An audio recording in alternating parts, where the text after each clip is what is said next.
Salut à tous et bienvenue. Alors imaginez, vous êtes responsable de 3 systèmes de sécurité super pointus. La voix, le visage, l'empreinte digitale. Et là, paf, tout tombe en panne en même temps. C'est le cauchemar absolu, non? Eh bien, accrochez-vous parce qu'aujourd'hui, on va décortiquer un outil d'une simplicité géniale, pensé justement pour mettre de l'ordre dans tout ce bazar. Allez, c'est parti. Voilà ce qu'on va voir ensemble. D'abord, on va poser le problème, le fameux défi biométrique. Ensuite, on regardera la solution qui change tout. On va l'ouvrir pour voir ce qu'il y a dedans, comment ça marche vraiment et surtout pourquoi c'est un outil indispensable. Bon, entrons dans le vif du sujet, le défi biométrique. La question est simple, mais la réponse beaucoup moins. Comment on fait pour diagnostiquer 3 systèmes de sécurité en même temps? C'est un vrai casse-tête. Imaginez l'admin qui doit jongler entre 3 interfaces, 3 logiques différentes. C'est lent, c'est frustrant, et le risque de se tromper est juste énorme. Et voilà, le mot est lâché. Chaotique. C'est exactement ça. Pour les développeurs, pour les admins, gérer la voix, le visage, l'empreinte digitale, c'est l'anarchie. On ne parle pas juste de perdre du temps. Pensez à la charge mentale, le fait de devoir sans arrêt switcher d'un outil à l'autre, de se rappeler « Ah oui, pour la voix, la commande c'est ça, mais pour le visage, c'est autre chose ». C'est épuisant. Heureusement, face à ce chaos, il y a une lumière au bout du tunnel. Une solution centralisée. L'idée, un seul et unique point de commande pour tout piloter. C'est simple, c'est élégant et ça change absolument. Et la voilà, cette solution. Tenez-vous bien, c'est une simple page HTML. Oui, vous avez bien entendu. Admin biométrique debug.html. Ça n'a l'air de rien comme ça, mais c'est le véritable héros de notre histoire. C'est un tableau de bord unifié, un cockpit réservé aux super admins qui leur permet de tester et de diagnostiquer tous les systèmes depuis un seul et même endroit. La simplicité au service de la puissance. Et ça, j'adore ce détail. La documentation précise qu'il y a un badge Super Admin Only. C'est pas juste pour la déco, hein. Ça en dit long. Ça crie « Attention, outil puissant et réservé à une élite ».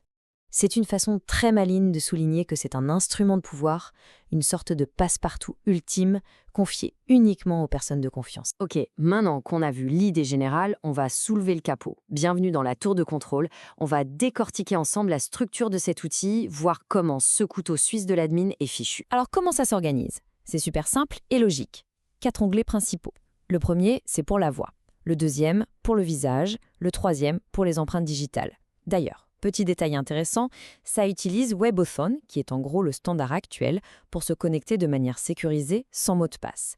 Et enfin, le quatrième onglet, Tests globaux, c'est un peu le fourre-tout malin pour les fonctions qui touchent à tout, comme vérifier que les mails partent bien ou que la reconnaissance de texte fonctionne. Bref, c'est clair, net et super bien pensé. Et maintenant, on va zoomer encore plus près. On va regarder un des blocs de base de cette interface, la carte de débogage. C'est fascinant de voir comment c'est construit. Vous avez un champ pour entrer une info, comme un nom d'utilisateur, un bouton pour lancer l'action et une zone où le résultat s'affiche. C'est comme des briques de Lego, des éléments tout simples, mais assemblés de façon super intelligente pour créer un outil qui marche du tonnerre. C'est l'élégance même. Allez, on continue notre exploration. On a vu le quoi, maintenant on va voir le comment. La question qui tue, comment est-ce qu'un simple clic de souris, ici, sur cette page, peut déclencher tout un tas de tests hyper complexes sur des serveurs qui sont peut-être à l'autre bout du monde? C'est un peu magique, non? On va démystifier ça tout de suite. Alors, la question est posée. L'admin est devant son écran. Il tape un ID, il clique sur tester. Et là, que se passe-t-il vraiment? Qu'est-ce qui se met en branle derrière le rideau? Eh bien, voilà la chorégraphie expliquée en 4 étapes. C'est super rapide. 1. Le code de la page. Le JavaScript attrape l'ID que l'admin a tapé. 2. Il envoie une demande au serveur en mode « Hey, j'ai besoin de tester ça ». C'est ce qu'on appelle un appel fetch. 3. Le navigateur attend tranquillement la réponse du serveur. Et 4. Dès que la réponse arrive, une petite fonction super pratique, Show Results, l'affiche direct à l'écran, en vert si c'est bon, en rouge si ça coince. C'est un dialogue parfait entre la page et le serveur. Et pour que ce dialogue fonctionne, le tableau de bord a tout un carnet d'adresses. Chaque ligne que vous voyez ici, c'est comme un numéro de téléphone direct vers un service bien précis. Il y a un numéro pour tester les profils vocaux, un autre pour tester la reconnaissance faciale, un autre encore pour vérifier les mails. Le tableau de bord sait exactement qui appeler pour obtenir la bonne information. C'est un véritable chef d'orchestre. Et ce qui est vraiment malin, c'est que l'outil sait qu'il ne peut pas tout faire. C'est un peu comme la différence entre un médecin généraliste et un chirurgien. Pour les tests de tous les jours, les petits bobos, la logique est directement sur la page. C'est rapide et efficace. Mais pour les cas complexes, les grosses opérations de diagnostic, la page web passe le relais à des scripts externes bien plus puissants. Elle sait qu'il faut parfois appeler un spécialiste. Bon, on a vu le comment, on a vu le quoi, maintenant la question la plus importante, et alors, pourquoi est-ce que c'est si génial? Quel est l'impact réel de ce tableau de bord? C'est là qu'on boucle la boucle et qu'on revient à notre problème de départ. Et l'impact, il est énorme et il est mesurable. Regardez ce graphique. Premièrement, le temps passé à chercher une panne est réduit de manière drastique. Fini de perdre des heures.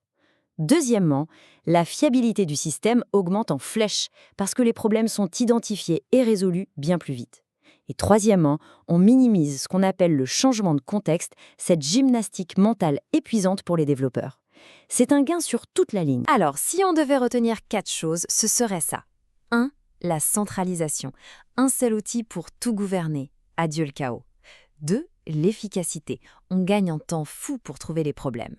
3. La clarté. Vert, ça marche. Rouge, ça marche pas. On sait tout de suite ce qui se passe. Et 4. L'autonomisation. Les admins ne subissent plus les problèmes, ils les maîtrisent. Ils ont un vrai centre de commandement. Et je voudrais vous laisser avec cette pensée. On a vu à quel point cette approche est puissante pour la biométrie.